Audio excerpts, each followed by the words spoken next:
ओम साई राम। श्री साई सच्चरित्र अध्याय 25। इस अध्याय में हम दामू अन्ना कासार, अहमदनगर के रुई और अनाज के सौदे, आम्रलीला ये सब जानेंगे। वीडियो अच्छा लगा तो लाइक और सब्सक्राइब जरूर करना। श्री गणेशाय नमः। श्री सद्गुरु साईनाथ महाराज की जय। श्री साई बाबा अनर्वचनीय प्रेम स्वरूप है। हमें तो केवल उनके चरण कमलों में दृढ़ भक्ति ही रखनी चाहिए। जब भक्त का विश्वास दृढ़ और भक्ति परिपक्व हो जाती है तो उसका मनोरथ भी शीघ्र ही सफल हो जाता है। जब हेमाड़ पंत को साई सच्चरित्र तथा साई लीलाओं के रचने की तीव्र उत्कंठा हुई तो बाबा ने तुरंत ही वह पूर्ण कर दी। जब उन्हें स्मृति पत्र इत्यादि रखने की आज्ञा हुई तो हेमाड़ पंत ने स्फूर्ति, बुद्धिमत्ता, शक्ति तथा कार्य करने की क्षमता स्वयं ही आ गई। वे कहते हैं कि मैं इस कार्य में सर्वदा अयोग्य होते हुए भी श्री साई के शुभाशीर्वाद से इस कठिन कार्य को पूर्ण करने में समर्थ हो सका। फलस्वरूप यह ग्रंथ श्री साई सच्चरित्र आप लोगों को उपलब्ध हो सका, जो एक निर्मल स्तोत्र या चंद्रकांत मणि के साथ सदृश्य है। जब भक्त पूर्ण अंतकरण से श्री साई बाबा की भक्ति करने लगता है तो बाबा उनके समस्त कष्टों और दुर्भाग्यों को दूर कर स्वयं उनकी रक्षा करते हैं। दामू अन्ना के सौदे, रुई का सौदा। दामू अन्ना को मुंबई से उनके एक मित्र ने लिखा था कि वह उनके साथ साझेदारी में रुई का सौदा करना चाहते हैं, जिसमें लगभग 2 लाख रुपयों का लाभ होने की आशा है। सन 1936 में नरसिंह स्वामी को दिए गए एक वक्तव्य में दामू अन्ना ने बताया कि रुई के सौदे का यह प्रस्ताव मुंबई के एक दलाल ने उसने किया था, जो कि साझेदारी से हाथ खींचकर मुझ पर ही सारा भार छोड़ने वाला था। दलाल ने लिखा था कि धंधा अति उत्तम है और हानि की कोई आशंका नहीं। ऐसे सुवर्ण अवसर को हाथ से न खोना चाहिए। दामू अन्ना के मन में नाना प्रकार के संकल्प विकल्प उठे रहे थे, परंतु स्वयं कोई निर्णय करने का साहस वे न कर सके। उन्होंने इस विषय में कुछ विचार तो अवश्य कर लिया, परंतु बाबा के भक्त होने के कारण पूर्ण वितरण सहित एक पत्र श्यामा को लिख भेजा, जिसमें बाबा से परामर्श प्राप्त करने की प्रार्थना की।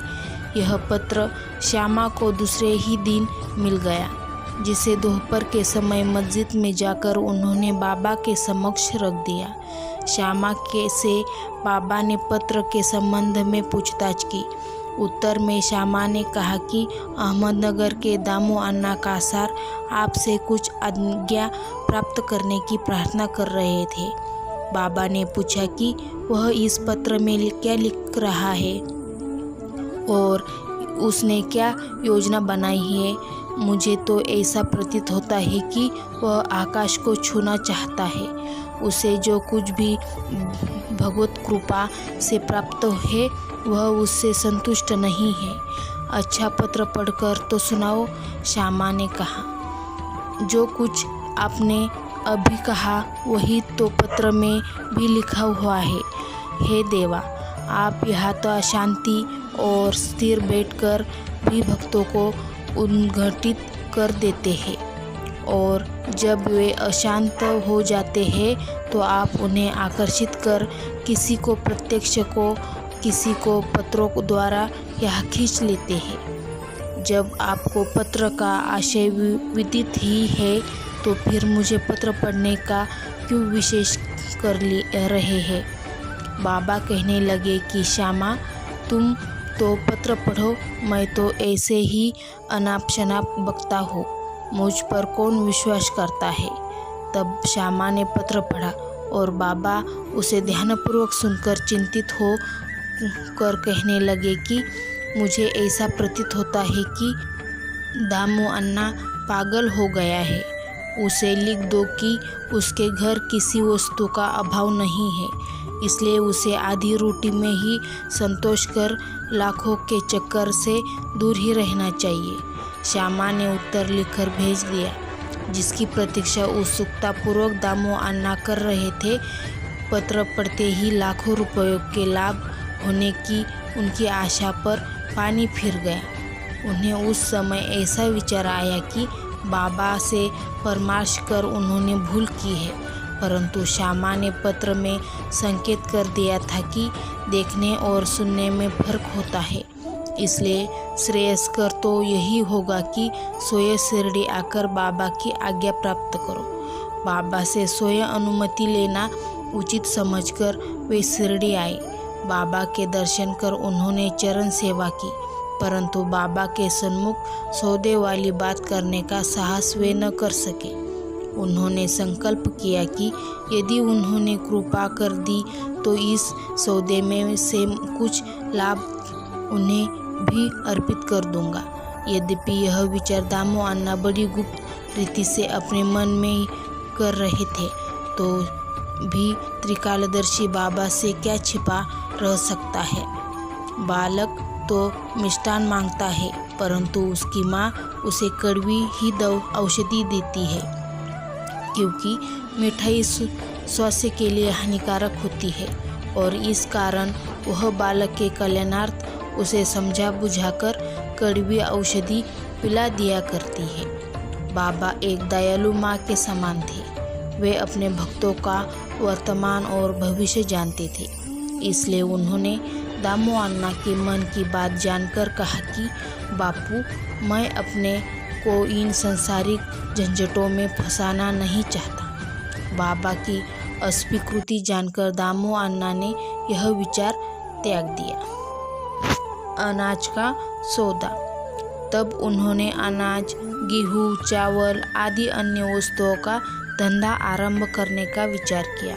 बाबा ने इस विचारों को भी समझकर उनसे कहा कि तुम रुपये का 5 शेर खरीदोगे और 7 शेर को बेचोगे, इसलिए उन्हें इस धंधे का भी विचार करना त्यागना पड़ा। कुछ समय तक तो अनाजों का भाव चढ़ता ही गया और ऐसा प्रतीत होने लगा कि संभव है बाबा की भविष्यवाणी असत्य निकले, परंतु 2-1 मास के पश्चात ही सब स्थानों में पर्याप्त वृद्धि हुई, जिसके फलस्वरूप भाव अचानक ही गिर गए और जिन लोगों ने अनाज संग्रह कर लिया था उन्हें यथेष्ट हानि उठानी पड़ी, पर दामू अन्ना इस विपत्ति से बच गए। यह कहना व्यर्थ न होगा कि रुई का सौदा जो कि उस दलाल ने अन्य व्यापारी की साझेदारी में किया था, उनमें उसे अधिक हानि हुई।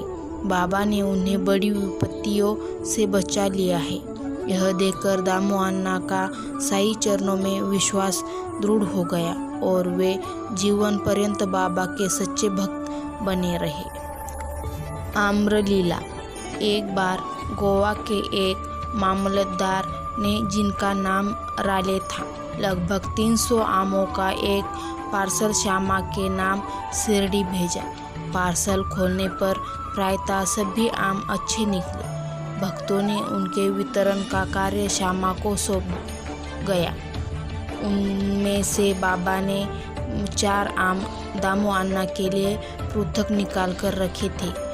दामू अन्ना की 3 स्त्रियां थीं, परंतु अपने दिए हुए वक्तव्य में उन्होंने बताया था कि उनकी केवल 2 ही स्त्रियां थीं। वे संतानहीन थे। इस कारण उन्होंने अनेक ज्योतिषियों से इसका समाधान कराया और स्वयं भी ज्योतिष शास्त्र का थोड़ा सा अध्ययन कर ज्ञान कर लिया कि जन्म कुंडली में एक पापग्रह के स्थित होने के कारण इस जीवन में उन्हें संतान का मुख देखने का कोई योग नहीं है, परंतु बाबा के प्रति तो उनकी अटल श्रद्धा थी। पार्सल मिलने के 2 घंटे पश्चात ही वे पुनर्नाथ मस्जिद में आए उन्हें देखकर बाबा कहने लगे कि लोग आमों के लिए चक्कर काट रहे हैं, परंतु ये तो दामू के हैं, जिसके है उन्हीं को खाने और मरने दो। इन शब्दों को सुन दामू अन्ना के हृदय पर वज्राघात सा हुआ, परंतु म्हालसापति ने उन्हें समझाया कि इस मृत्यु का शब्द का अर्थ अहंकार के विनाश से है और बाबा के चरणों की कृपा से तो वह आशीर्वाद स्वरूप है। तब वे आम खाने को तैयार हो गए। इस पर बाबा ने कहा कि वे तुम न खाओ, उन्हें अपनी छोटी स्त्री को खाने दो। इन आमों के प्रभाव से उसे 4 पुत्र और 4 पुत्रियां उत्पन्न होगी। यह ज्ञात शिरोधार्य कर उन्होंने वे आम ले जाकर अपनी छोटी स्त्री को दिए। धन्य है श्री साईं बाबा की लीला, जिन्होंने भाग्य विधान पलटकर उन्हें संतान सुख दिया। बाबा की स्व इच्छा से दिए वचन सत्य हुए, ज्योतिषों के नहीं। बाबा के जीवन काल में उनके शब्दों ने लोगों के में अधिक विश्वास और महिमा स्थापित की, परंतु महान आश्चर्य है कि उनके समाधि स्थान होने की उपरांत भी उनका प्रभाव पूर्वतः ही है। बाबा ने कहा कि मुझ पर पूर्ण विश्वास रखो, यद्यपि मैं देह त्याग भी कर दूंगा, परंतु फिर भी मेरी अस्थियां आशा और विश्वास का संचार करती रहेगी। केवल मैं ही नहीं, मेरी समाधि भी वार्तालाप करेगी, चलेगी फिरेगी और उन्हें आशा का संदेश पहुंचाती रहेगी, जो अनन्य भाव से मेरे शरणागत होंगे।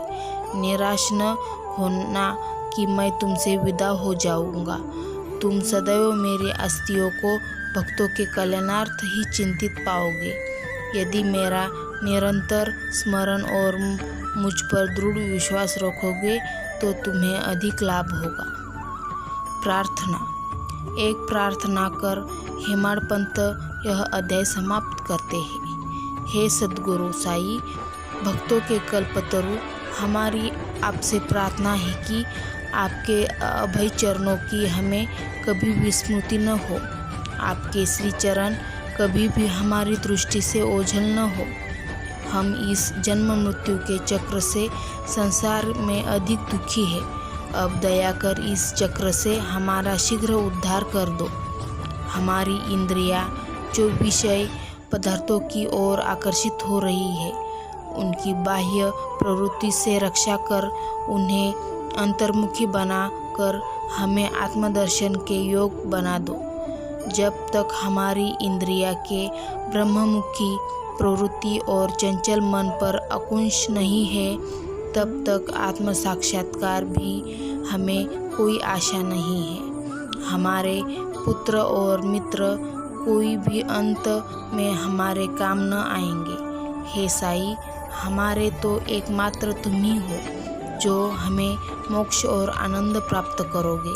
हे प्रभु, हमारी तर्क वितर्क तथा अन्य कुप्रवृत्तियों को नष्ट कर दो।